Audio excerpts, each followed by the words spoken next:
record on this computer?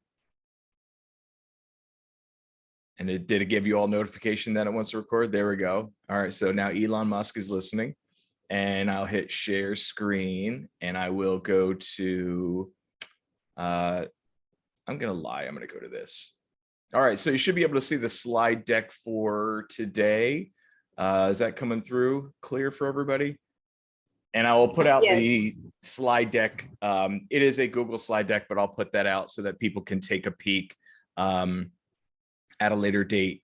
What we want to talk about today is different ways to have students play with poetry, and we'll explain what we mean by poetry, and then also think about multimodal exploration and what we mean by multimodality, because weirdos like me use terms like multimodality way too often. So I think it's important to talk about what that actually means. My name is Ian O'Byrne. I'm a literacy educator and researcher. I'm at the College of Charleston, but more importantly, I am leading today's talk with Caroline Graham. So Caroline, for purposes of the video recording, can you please say hello and let people know who you are? Hi, everyone. So my name is Caroline Graham. I am a rising senior at the College of Charleston, and I am studying secondary education and English. Very cool. Excited to be. Caroline is also, among other things, she is a peer facilitator. So we have an FYE program, a first year experience program, and all incoming freshmen at CFC need to take this class. It's a way to bring some high interest content to college freshmen, but at the same time, there's a lot of content on the peer facilitator side that students learn. And so some of what you'll hear about today is content from one of my FYE classes, the slam poetry and hip hop class. And so Caroline is the peer facilitator for that group. And so she'll be able to give some insight into what students are doing. And also Caroline has done some of this work as a student in one of my classes. So she'll be able to let us know when, I say things that are not true. Caroline, is there a better way to explain the peer facilitator content besides what I just said? So basically it's called the FYSS, which is the first year experience seminar. So the seminar is taught by college students. So it's like either a sophomore, junior, or senior. And it's basically, like you said, just content that is like extra stuff to go over. So there's the FYE, which is what like Ian taught with the slam poetry. And then the peer facilitating side is basically talking about like resources on campus, things that we can provide for our students, and just like helping them through their first year. If they take it spring semester, helping them through their spring semester, whatever it may be. But it's just there as an extra guidance, kind of like holding their hand through the first semester. That's basically what we're there for, and also guiding them to where they need like certain resources on campus, or just being there as like someone to talk to. But that's basically what we do at the college. This webinar is brought to you by LID 612, Literacy in the Discipline 612. This is a conglomerate, an association of instructors, educators, researchers from across the state of South Carolina. We research, obviously, literacy, instruction, content area reading and writing, among other things, in grades 6 through 12. We have a pretty robust blog of where we try to take current research and inspire what could and should happen in the classroom. We try to focus on and amplify South Carolina voices in this, and so give a broader perspective of what's happening and what could happen, what should happen in our classrooms. Charlene is one of the initial members, one of the originators of this group. Charlene, is there a better way to describe LID 612 than what I've already said? All right, so that's good. LID 612 is also supported by the South Carolina Middle Grades Initiative. So we want to thank them for their support and to help us improve what's happening in our schools, in our classrooms. So what we're going to talk about today is thinking about a culture of inquiry, think about talk and text and context and content.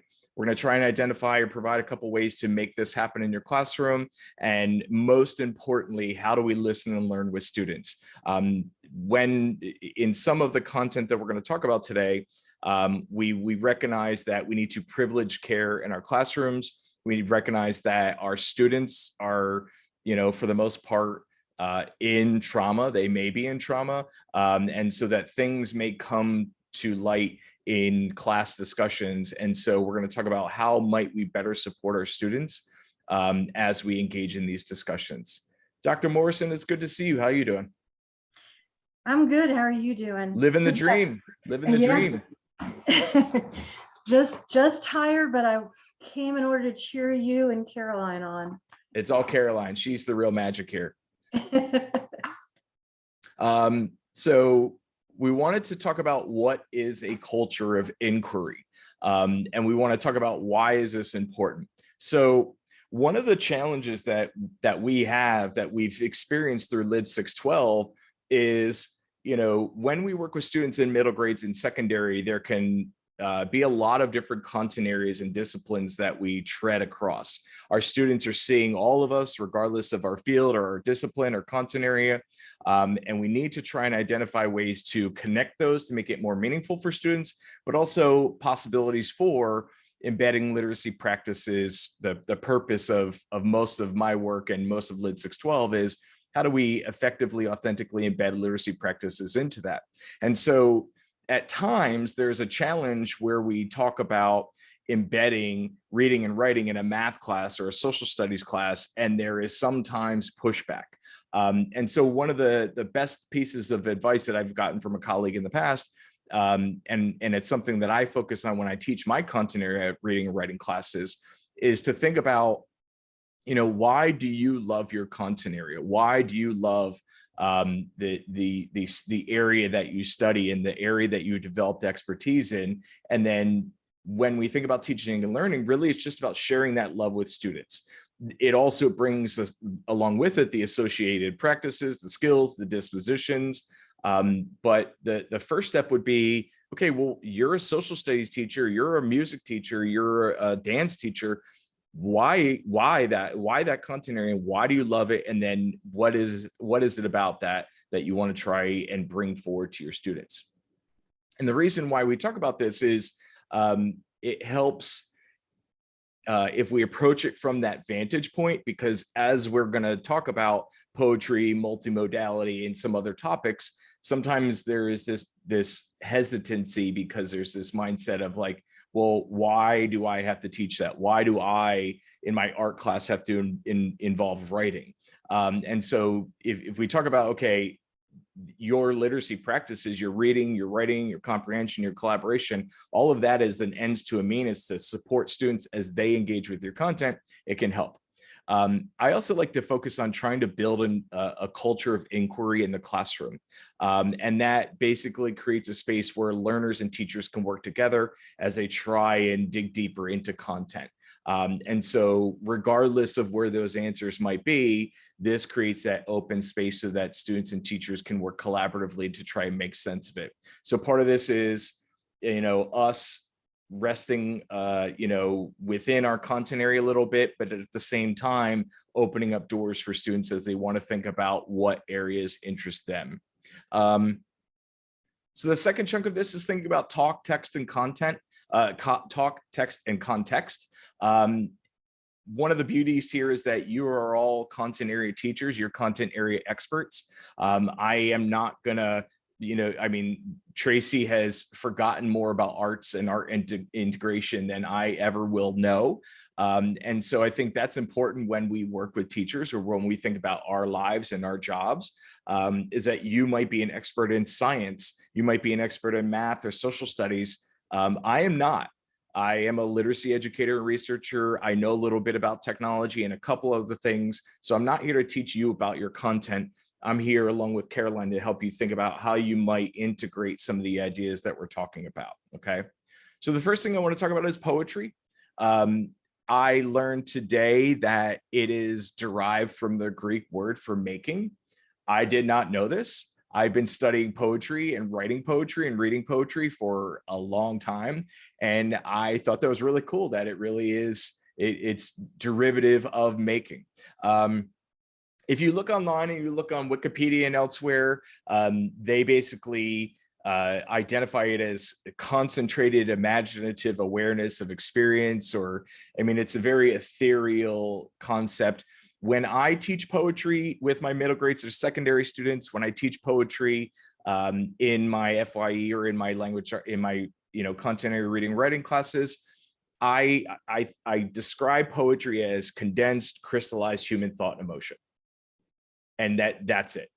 And the response, I feel like that lowers the temperature level a bit. I still feel like I need to break students of their desire to have things, you know, that rhyme and are very sing-song, but it seems to help lower the temperature, so students think less about poetry as something like very high functioning, and I could never ever do that, and lower it to like, okay, it's just me trying to think about something and get it out into words. Caroline, any experience with you going through this, or any experience with students that we had in the FYE?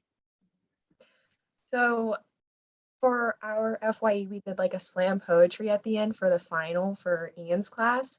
And when I would talk to them every week, just checking in, seeing how their poetry was going, I noticed that most of them were having struggles with like, I don't know how to make it rhyme, or I don't know how to like write an emotional poem. I'm like, it doesn't need to rhyme and it doesn't need to be emotional.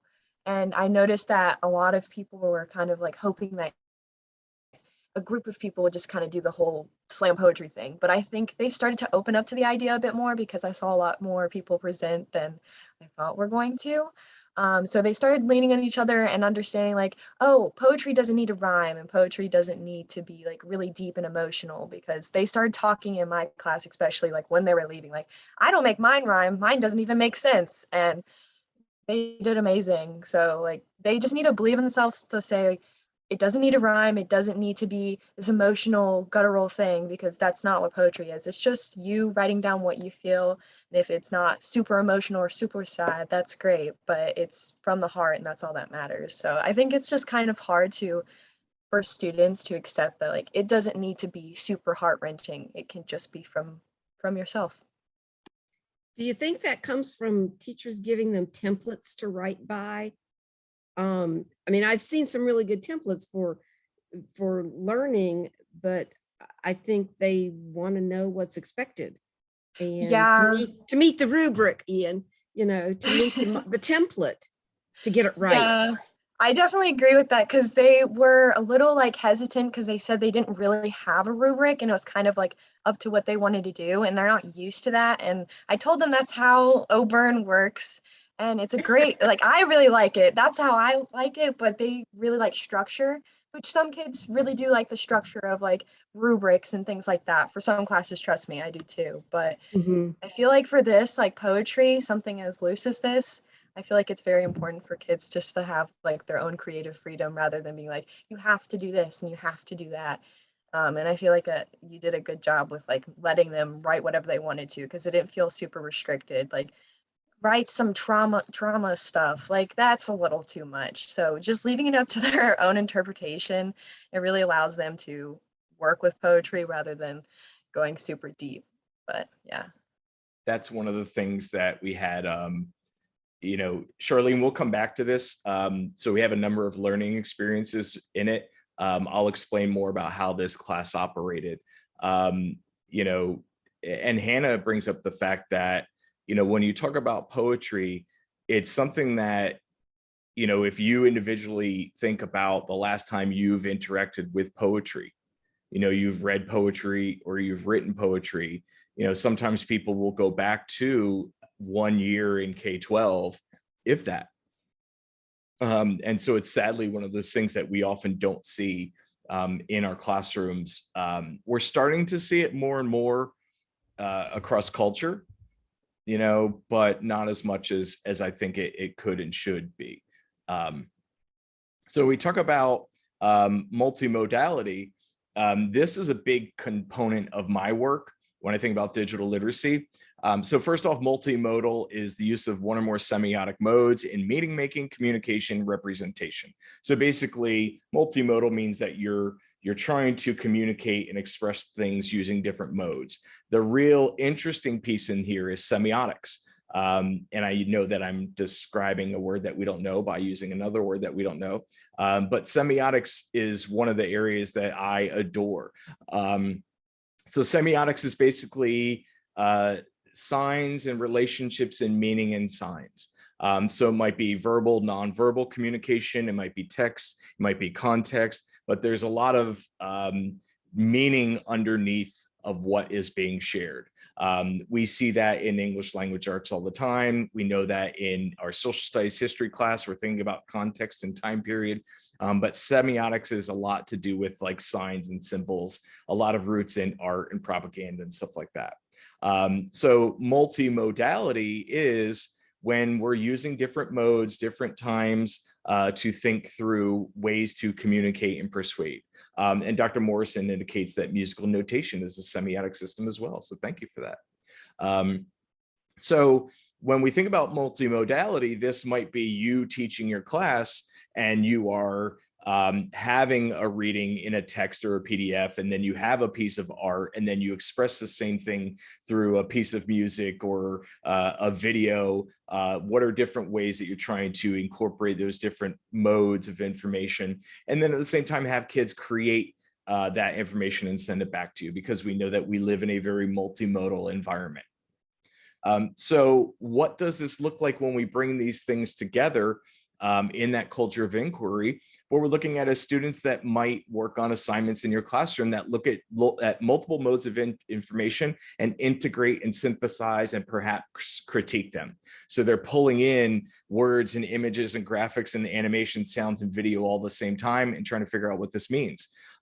In our English classes, we love to have kids write compare contrast essays. Well, here's something to try. Why don't you have them, read a piece of text, and then watch a video on YouTube and say, okay, how do you feel about these two sources of information? Now make sense of it and write or create something from that information.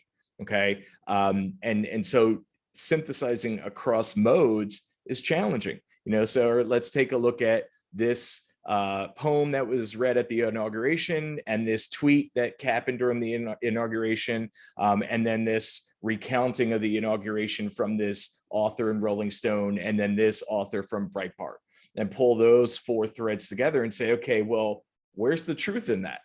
Okay, so that's part of what we're thinking about, is how do we pull these different sources of information together? We're thinking about students processing through listening, speaking, reading, and writing, and visual representation, and then showcasing that knowledge and having actual knowledge construction in the classroom.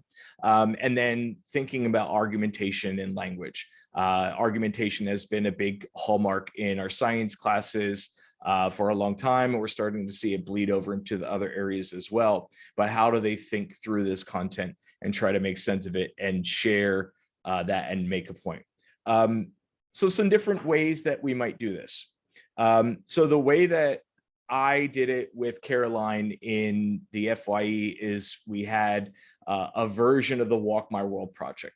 So if you go online to walkmy.world, because I need to make a website about everything I do, we built a website for this project.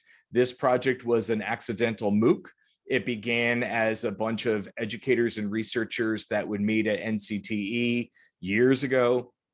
And we would try and find ways to get participants at NCT to think more about poetry in their classroom. And we used poetry because it was a good hook. And so what was interesting to us is, if I go to a conference and I say, I'm going to talk about technology in the conference, or I'm going to talk about reading and writing in the conference, you're limiting the people that will show up to your session. So what we did at NCTE for a couple of years is we said, hey, we're going to talk about poetry and non-traditional narratives. So the room would be packed at NCTE, National Council of Teachers of English. Room is packed, people come in, and then we shut the door and say, haha, we're going to talk about Twitter. And they're like, wait a minute, and it's like, no, it's going to be fine. We're going to show you the correlation between twit poems and Twitter and poetry and stuff like that. So we kept engaging in this sort of subversive activity. And then what we decided to do is, as colleagues, we would teach we would facilitate the class across our institutions. So I was at one institution, another colleague was at another institution. We had a bunch of high school and middle school teachers around the globe.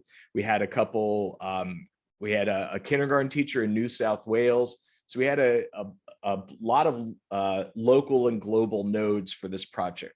And so if I look at the years that we ran this, so one of the most recent ones that I can highlight is the events from 2021. Actually, let's go back one. Let's go to 2020. And all of these are still out there. These are things that you can and hopefully would use and remix in your classroom. That was the purpose of this, is to give, oh, it's not there, is to give you opportunities to use this in your classroom. So if I look at this past year, you'll see that we have 8 or 9 learning events, or LEs. And so each learning event, in the earlier versions of Walk My World, we had 10 learning events, and we gave people 1 week per learning event. And so what we would do is at the beginning of the week or the beginning of the module in your classroom, we would announce it online. We'd share it out through Twitter. We'd share it in our local classes. High school, middle school teachers would share it in their class. Teachers in our teacher prep program would share it in their class. And so we would share the initial prompt, and we would find different approach points for students in our class to see what resonated with them the most. And then at the local level, students would read and write and share and collaborate. And then we would try, and because we wanted to have global connections, we would try and have people share their work on Twitter using the Walk My World hashtag. So if you still look at Walk My World and you look on Twitter for this, you will find a lot of the old work and resources out there, which is kind of cool. And it's a good way to, pre-Elon Musk buying Twitter, a good way to get our teachers out and our students out on Twitter using social media for authentic purposes. So if we look at a general prompt, so Caroline, which one might be a good one to show? I'd say where I'm from. Okay, so I'll go to where I'm from. So the FYE that I taught this year and the last 4 or 5 years, what we focused on is slam poetry and hip hop. Students listen to the Dissect podcast, All Around to Pimp a Butterfly by Kendrick Lamar. That's the album before Lamar won the Pulitzer. So we would talk and think about Kendrick Lamar and the struggles that Kendrick Lamar went through. Kendrick Lamar in To Pimp a Butterfly, the hip hop album, really is dealing with trauma. And so it was, to me, it was a very good connection between what Lamar was talking about and freshmen coming into our institution, because many times we know students in our middle grades and secondary classrooms are dealing with trauma. So it's a good way to think about someone famous, like Kendrick Lamar, and the struggles that Lamar is going through, and then what are you going through, in your life. So for every prompt, we would start off with, a title of it, and then this past year was all about the story of you from past, present, and future. For this learning event, we talked about where you're from and, what culture are you from? How are these people, places, values, and practices a part of who you are? Then we go into what does culture mean? Because culture can be a very tough thing to talk about in our classrooms. So I try to briefly talk about what is culture and what could it mean, but leave it very open-ended. And then we share and we talk about this piece, Where I'm From, by George L. Lyon. And so I share it in class. Students have a little bit of time to think and debrief. And then I ask them to do a little bit of brainstorming and say, okay, think about your own life, think about your own culture, and just brainstorm, how are these different people and places and things a part of what makes you who you are? Throughout Walk My World, you'll notice, especially in this last year, we're sort of tugging a thread through it, thinking about, problematizing identity and thinking about your own culture and identity and diversity and intersectionality. And that is by design. because we want our students, especially our college freshmen, and I think we want the same thing in our students in K-12, to think a little bit more critically about identity and perspective and privilege in what they do.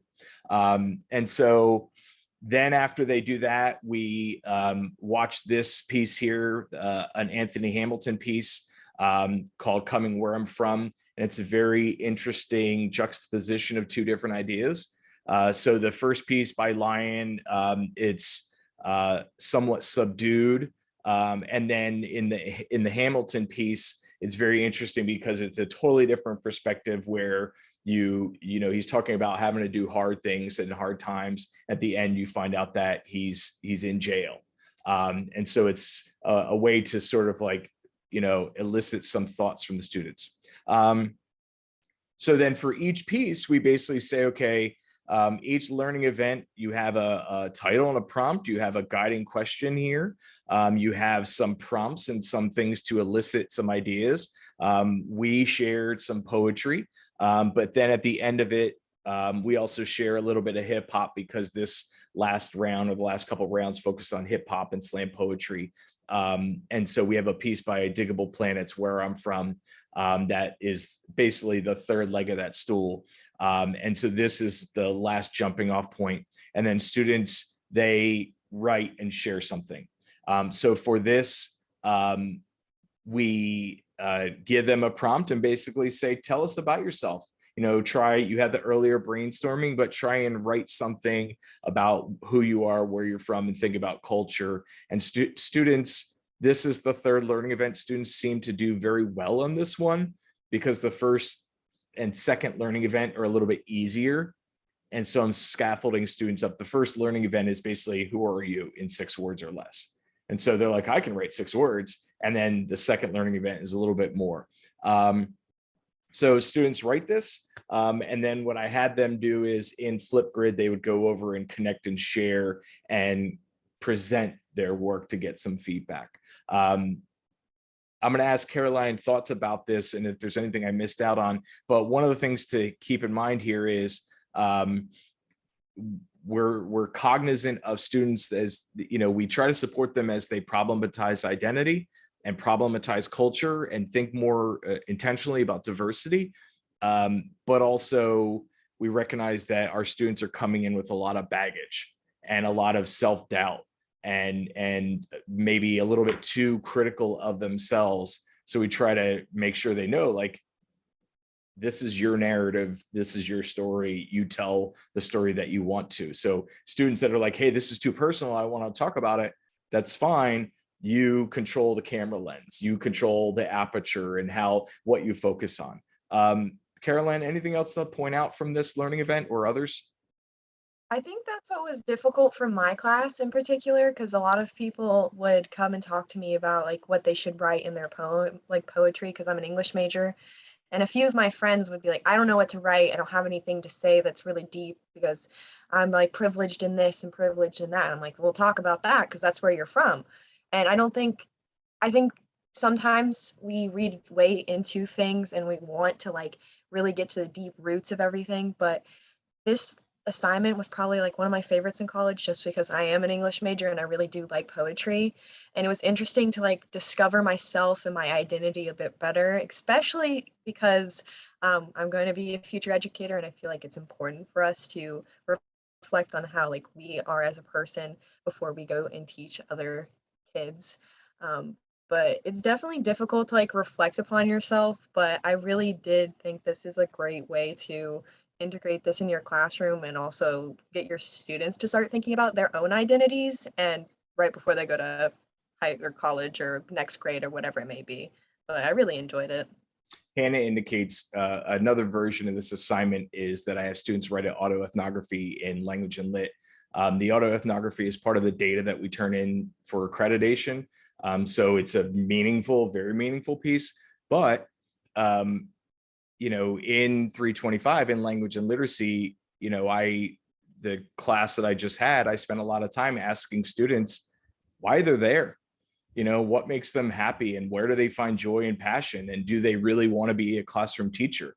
And the responses are very interesting. You know, they're sort of like, well, why would you ask? if I want to be a teacher or not. I'm like, why wouldn't I ask? And this discussion came up last week at AERA. I mentioned to a couple colleagues that, I asked my students early on in the program, like, why are you here? Why do you want to be a teacher? And they've never been asked that before, and they don't know how to answer it. And so I've struggled with that a little bit. I think it's important, but I mean, Charlene, I saw you unmuting for a second. Did you have something to say? Yeah, I was just curious about, this is like their first really presentation of themselves and where they came from, if it's in an FYE.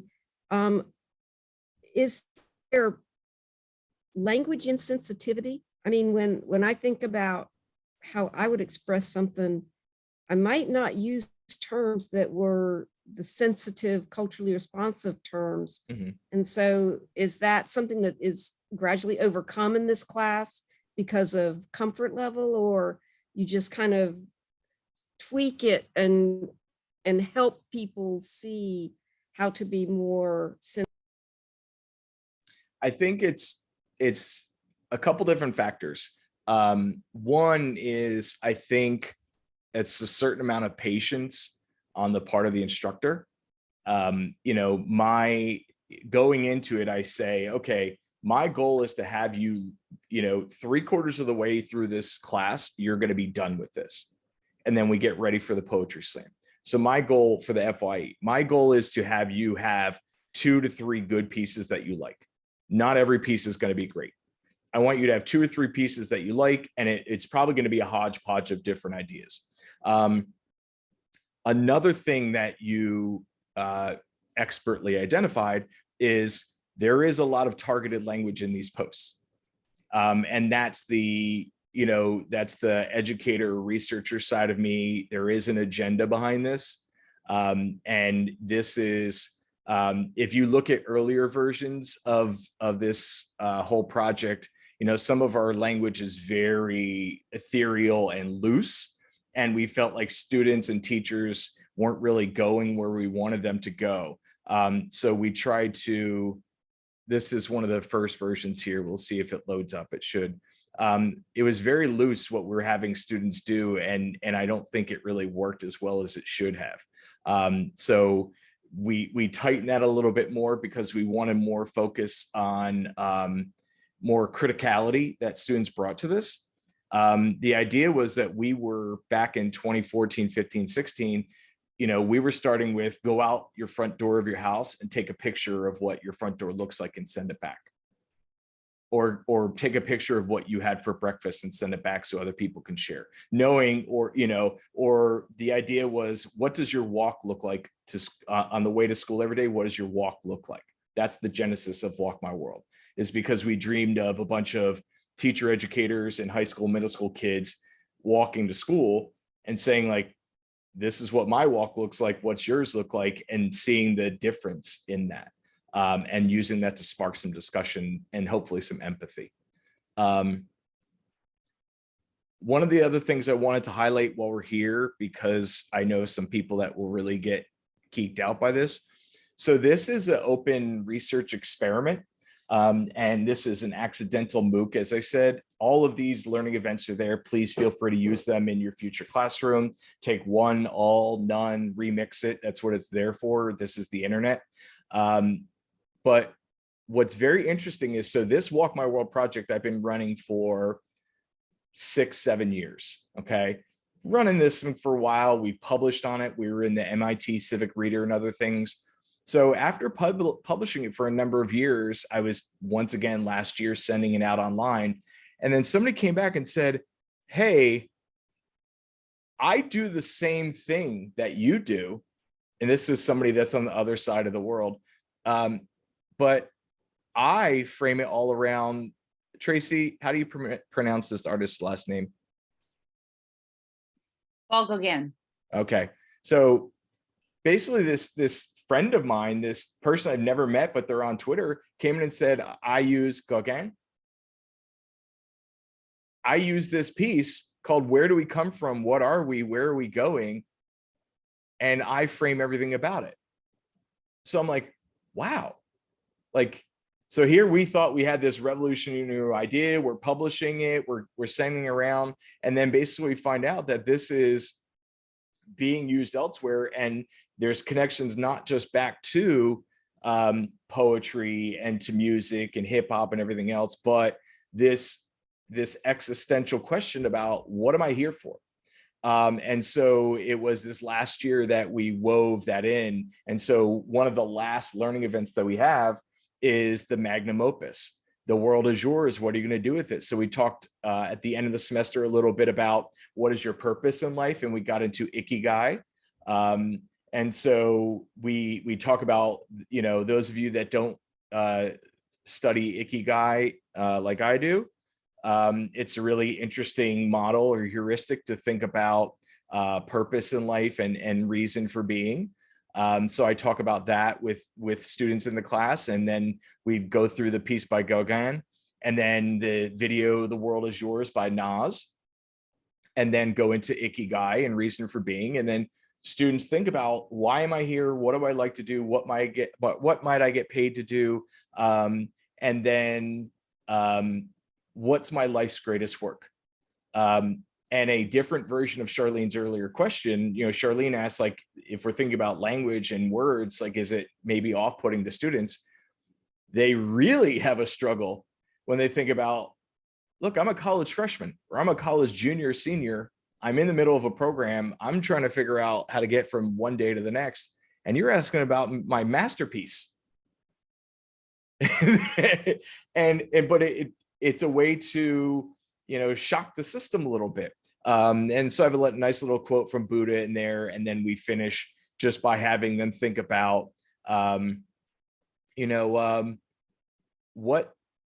what makes them happy, or what is their reason for being in the world, and think about that and write about it and try to inspire some poetry. So yeah, Charlene, ikigai is definitely, we spent 2 weeks with a lot of Tracy's teaching fellows. We spent time on this, and they, you know, some interesting discussions arise. So all of these pieces are up for Walk My World. They're all there for you to peruse and use.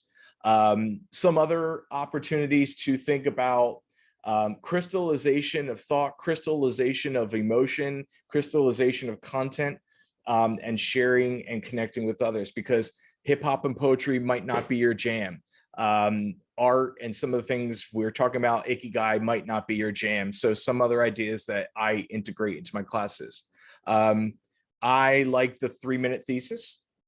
So 3-minute thesis is something that comes out of, I think Cornell does it, where students basically stand up at the end of a project and they give a 3-minute talk about their project.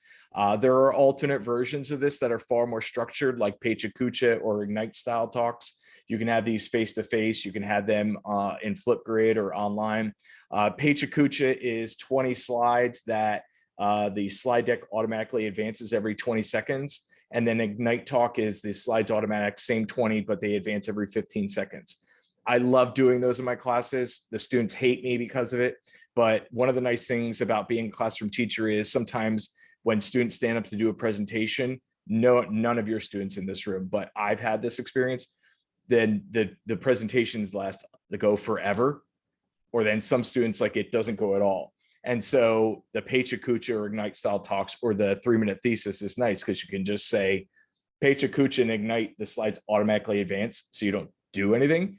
But 3-minute thesis, they just put a timer up and say, all right, go. And you got 3 minutes, say what you got to say, and then sit down. And it's a real good way to make sure students crystallize what they have to say and understand it, and add a little or a lot of pressure. I also like Explain Like I'm 5. So Explain Like I'm 5 is a subreddit.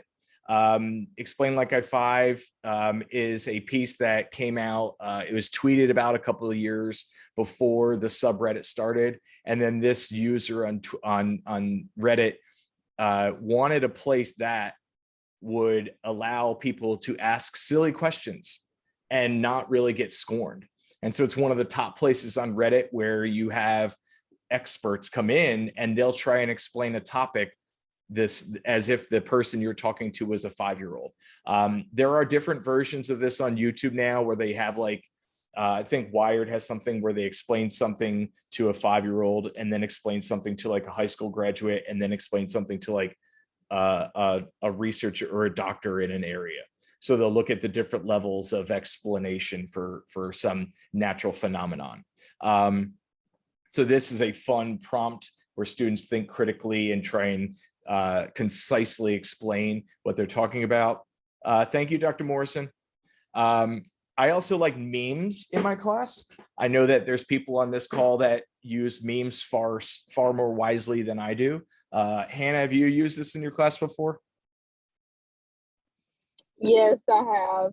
How'd I it did go? Name Yourself to introduce my students. It was an icebreaker at the beginning of the year.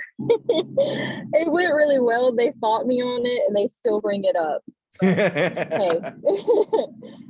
Yeah, I mean, I think that memes are a product of our society. And if you'll notice, what we're trying to do is think about that multimodality. We're trying to blend, we're trying to take our notions about what is text and what counts and shake it a little, and look at the spaces in between. And so memes, there are meme generators out there. The challenge is if you go to a meme generator, for the most part, you're going to see the first 3 or 4 are going to be very offensive, and you probably don't want to use it in your classroom.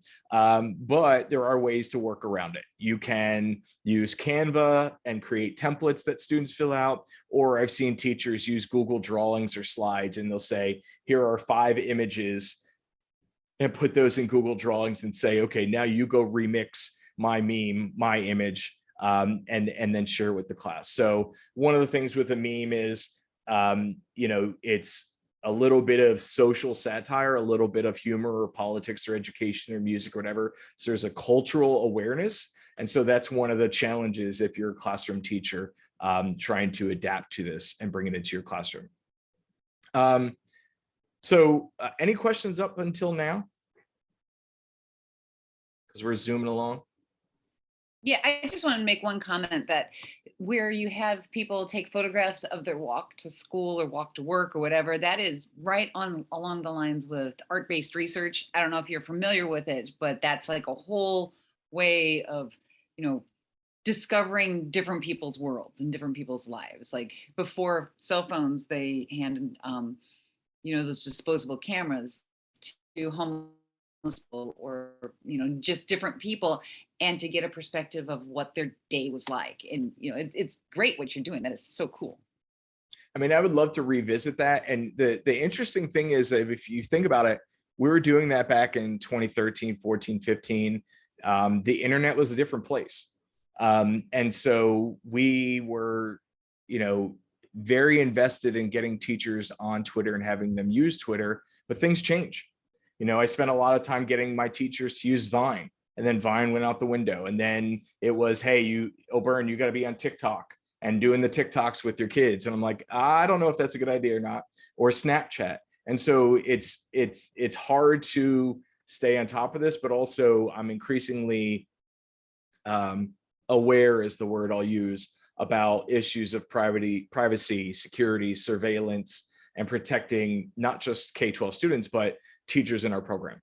And recognizing that there are horrible people out there and trying to make sure that, that I protect students. But I'd be interested in continuing that research and saying, okay, well, let's see what an average day looks like in your world. What you have for breakfast, what does your front door look like? What are your, and sharing that out online. So Caroline's going to talk to us about how do we support kids in this endeavor? How do we, if I am, sharing what I ate, or I'm talking about some trauma, it's, this past year for our poetry slam, students stood up at the end and said some tough things. Tracy was there, Caroline was there. There was some more challenging content. And one of the concerns that I've had is, one of the opportunities is when I teach this class, I love it because I feel like I'm going back to teaching middle school, I'm going back to teaching high school. But the challenge is that I realize that our kids are coming from some serious trauma. throughout their adolescence, and they're coming into higher ed, what can we do in K-12? What can we do in higher ed to support them? So I will be quiet and Caroline can tell us what we should be doing. So I was thinking of this in the more mental health perspective, because in my high school experience, when we would use poetry in our classroom, my teachers would mostly like make us read slam poetry and do like a slam poetry like festival or something. I was in third place, but that was fun.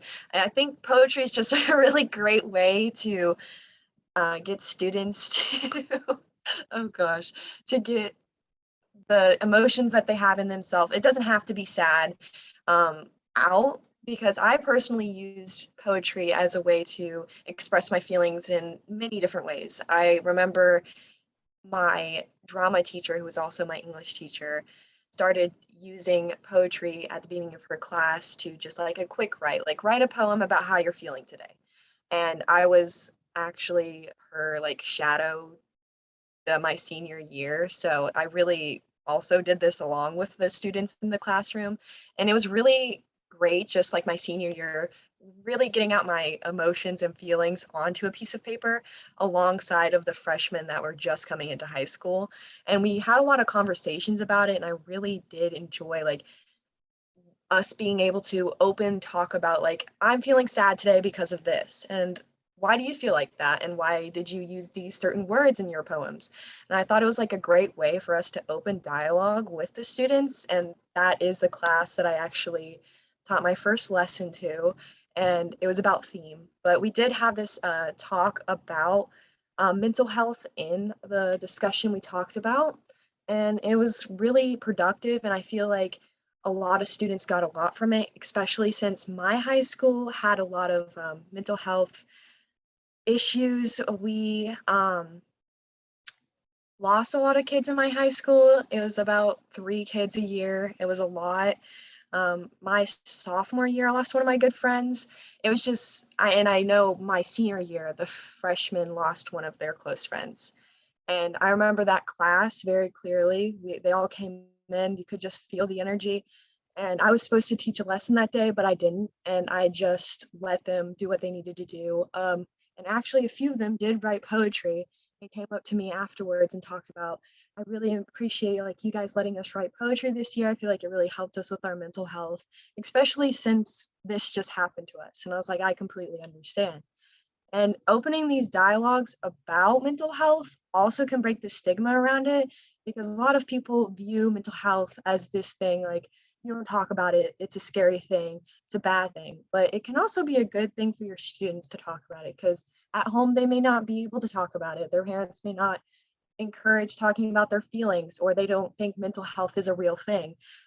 So there may be a lot of things behind closed doors, but you bringing that in your classroom, even a little bit, is very helpful to them, and also creates a really good relationship with you and your students. They'll come back, they'll see you, they'll talk about how much you helped them in their high school experience. I know I still talk to my English teacher about how much she really opened the doors for me. And that's actually one of the reasons why I wanted to be an educator, because I just feel like mental health is something that we kind of put behind closed doors and we don't really talk about in classroom, but it's something that we really, really need to. And I think poetry is a great way to open those doors just a little bit. It doesn't have to be in-depth conversation about mental health. It can just be a little discussion about, hey, this is how I'm feeling today. Why are you feeling that way?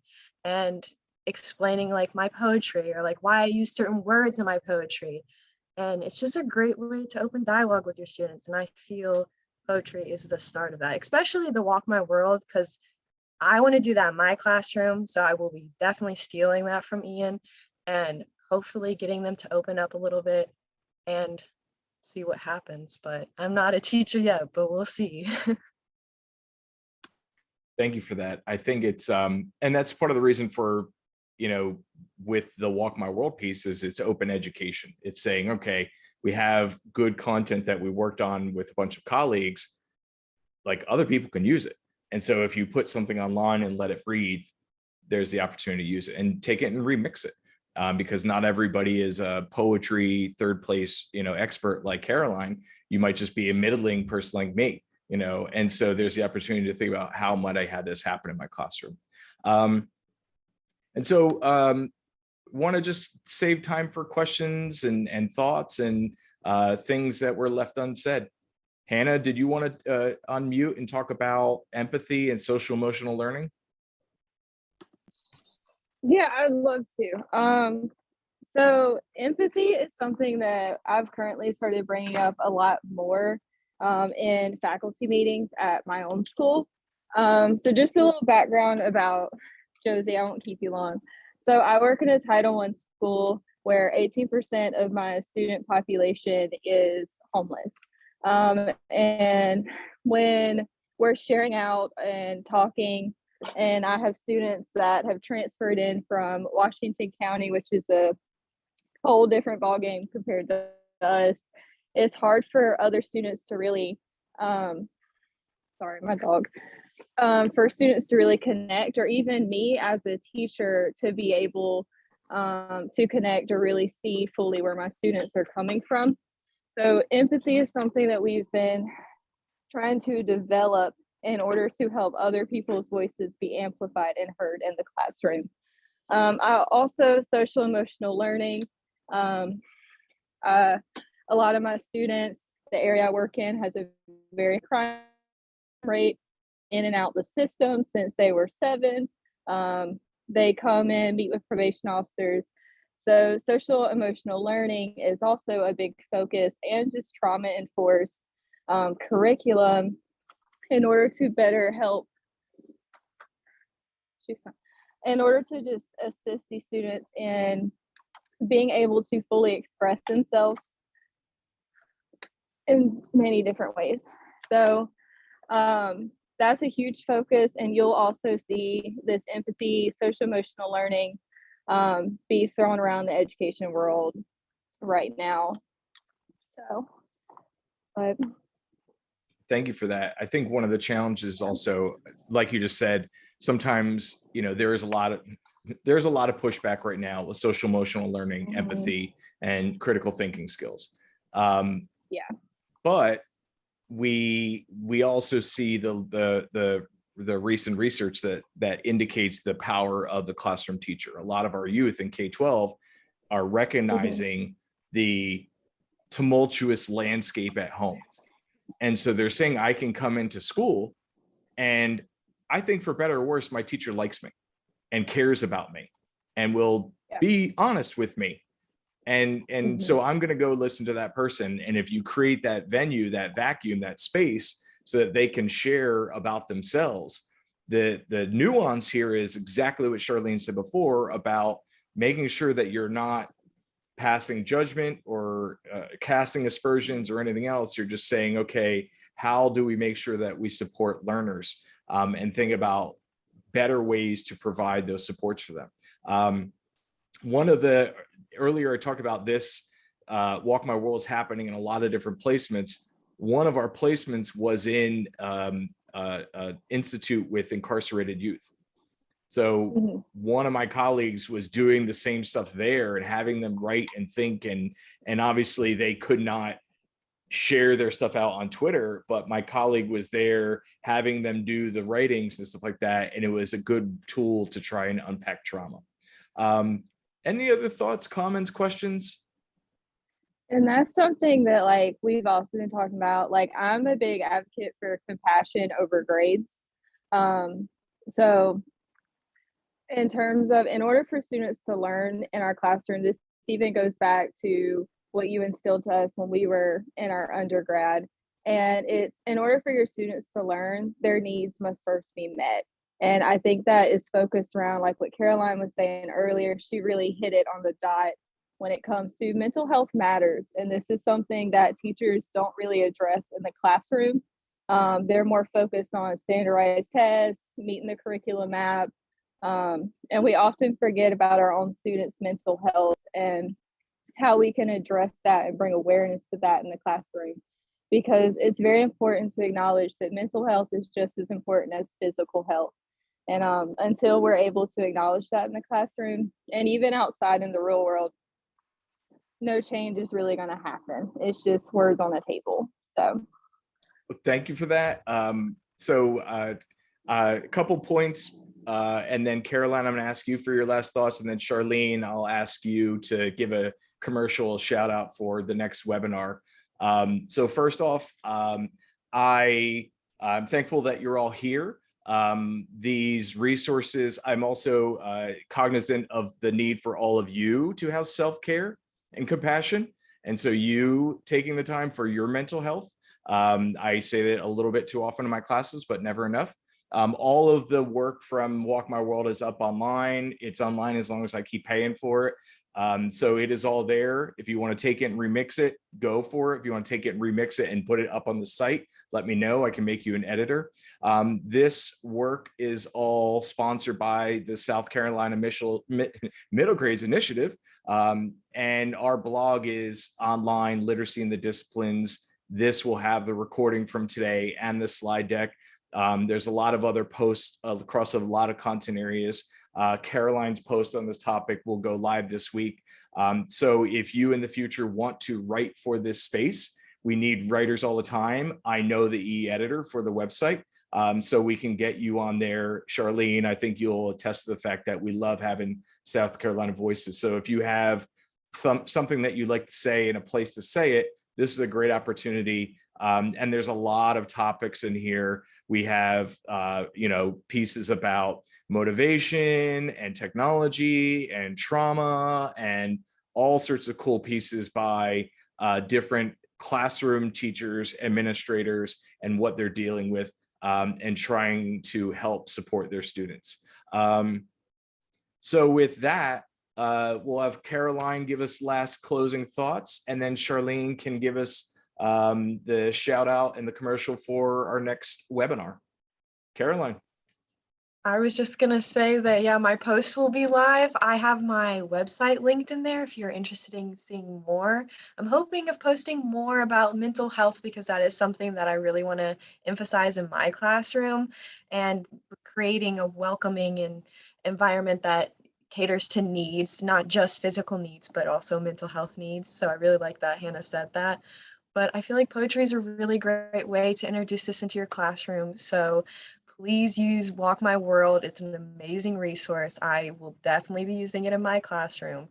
And it's something that really can be used in multiple ways. And even in like an art classroom like Dr. HD, like it would be an amazing tool to use in any kind of classroom. And I will probably be making a lesson plan around it next semester. So get ready for that, Ian. But There we go. Really enjoyed this and it was lots of fun. Thank you for being here. Thank you for your wisdom. Charlene, what's the next webinar all about? I said anecdotes and experts, but it's more anecdotes and interactives. Brittany and I have come up with some ways to involve the listeners and participants and really want a big crowd to hear the teacher's voice. That's what LID's all about. That was our founding between the 8 of us that started. Teachers need a voice. And if we can listen to your voice and spread it like the blog is doing, like Ian said, I mean, it's going out there and we want each teacher to be heard. So 2 weeks from tonight, and if you get our flyer, send it to your friends too, send it to your colleagues, send it on. Everybody needs a voice. So you're going to be talking about the challenges and opportunities with disciplinary lit and contemporary reading writing. That's correct. Awesome. Thank you all for being here. You are appreciated. Have a good remainder of your night and take time for yourself. Thank you, Thanks. Ian. Thank you, This is Caroline. wonderful. Thank you. Adios. Peace. How do I stop the recording?